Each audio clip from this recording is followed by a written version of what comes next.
नमस्कार फ्रेंड्स, मो चैनल मीठा मीठा गप को आपण को स्वागत। आसंतु आज आपण मानंको बुलाई नेबी श्री जगन्नाथ मंदिर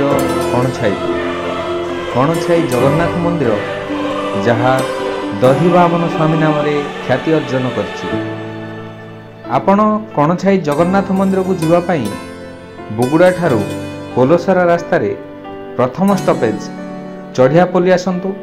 सेठारू छकर डाहाण पट रास्ता रे बौदियापल्ली एवं सेठारू भी आपण को पुणी राइट हैंड साइड बुली कणछाई आसपर। बुगुड़ा ठारू कणछाई मात्र 6 किलोमीटर। कणछाईर परिवेश अत्यंत सुंदर रमणीय। एठाकार लोक माने मध्य शांत सरल। एही ग्राम रे बंचिबा पाई समस्त सुविधा उपलब्ध रही। एठार थिबा जगन्नाथ मंदिर एही अंचल रे थिबा समस्त मंदिर ठारू उच्चतार बड़। एठाकार प्रभु श्री दधिवामन मध्य भक्त मानकर मनोभावना को बुझी मनोकामना पूरण करती। किंवदंती कहे प्रभु दधिवामन प्रथमे गहिर बिलर मझिरे थिबा जंगल रे जड़े कंध परिवार पूजा अर्चना करुले। कालक्रमे सेही कंध परिवार जगन्नाथ प्रतिमा को लक्ष्मीपुर दक्षिण कबाट नाम परिचित जड़े संभ्रांत परिवार को अर्पण करथिले।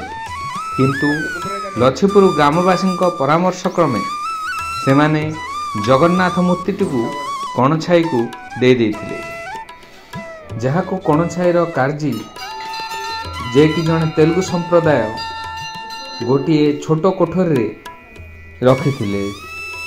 जहाँ को पूजक भाव में दासवंशर पूजक माने दधिवामन पूजा करि आसुले। थरे जणा ब्राह्मण आसी भविष्यवाणी कले एही मूर्ति पाई एक विराट मंदिर लेखा अछि। यह कहिबारु ग्रामवासी माने बुगुड़ा श्री हनुपात्रंक सहित परामर्श करथिले जे कि निजर दुरारोग्य व्याधि मुक्ति पाइबा पाई एक विष्णु मंदिर करबा पाई चाहुथिले। हनुपात्र महाशय देइथिबा टंका एवं ग्रामवासी मानक श्रमदान फल 1923 मसीह रे मंदिर निर्माण कार्य आरंभ होइतिला एवं ताहा 1929 मसीह रे शेष होइतिला।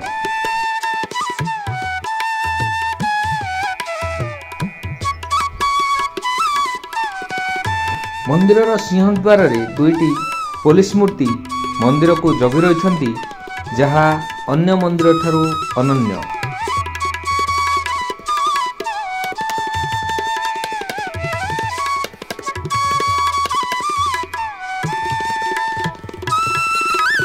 मंदिर सामना रे थिबा 10 अवतार मत्स्य, कच्छप, बराह, नृसिंह, वामन, परशुराम, राम, बलराम, बुद्ध एवं कल्की अत्यंत मनोरम।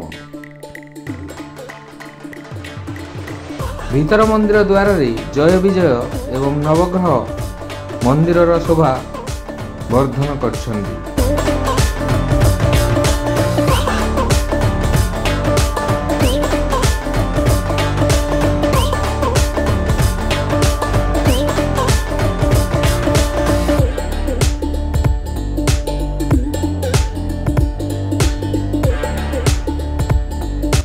मंदिर भितरे गरुड़ स्तंभ उपरे विराजमान गरुड़ सतेज परी दधिवामन को चाहि बसछन्ति। मंदिरर उपर छात कारुकार्य मध्य मनोरम। गंबुजाकार रे तैयारी एहार निर्माण शैली अति उच्च कोटिर। सत्यवान सावित्री, ब्रह्मा विष्णु महेश्वर मध्य एठारे विराजमान। शंखनिधि और पद्मनिधि मध्य दुई पार्श्वर अछंती।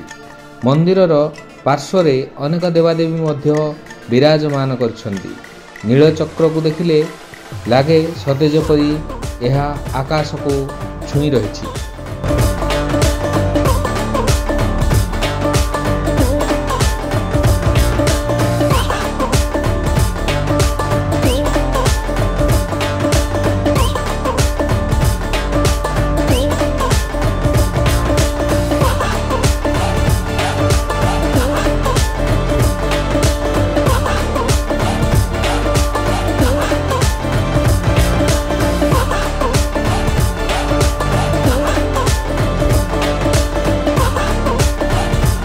ଦଧିବାମନ ସ୍ୱାମୀଙ୍କ 12 ମାସରେ 13 ଯାତ୍ରା ଅନୁଷ୍ଠିତ ହୁଏ।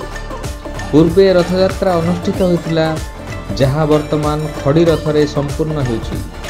ଆପଣମାନଙ୍କ ସାହାଯ୍ୟ ସହଯୋଗ ହେଲେ ପୁଣି କାଠ ନିର୍ମିତ ରଥରେ ରଥଯାତ୍ରା ଅନୁଷ୍ଠିତ ହୋଇପାରିବ।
ପ୍ରତିଦିନ ଏଠାରେ ସକାଳ ଓ ସନ୍ଧ୍ୟା ସମୟରେ ଭକ୍ତମାନଙ୍କ ସମାଗମ ହୁଏ। ଏହା ବ୍ୟତୀତ ଏକାଦଶୀ, ସାବିତ୍ରୀ ଅମାବାସ୍ୟା, ଦଶହରା, କାର୍ତ୍ତିକ ପୂର୍ଣ୍ଣିମା ଏବଂ ଦୋଳ ପୂର୍ଣ୍ଣିମା ତିଥିରେ ପ୍ରବଳ ଜନସମାଗମ ହୋଇଥାଏ।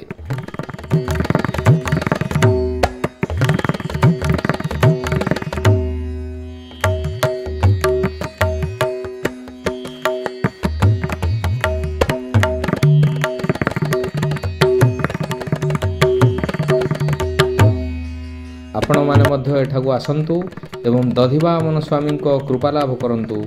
ଜୟ ଜଗନ୍ନାଥ।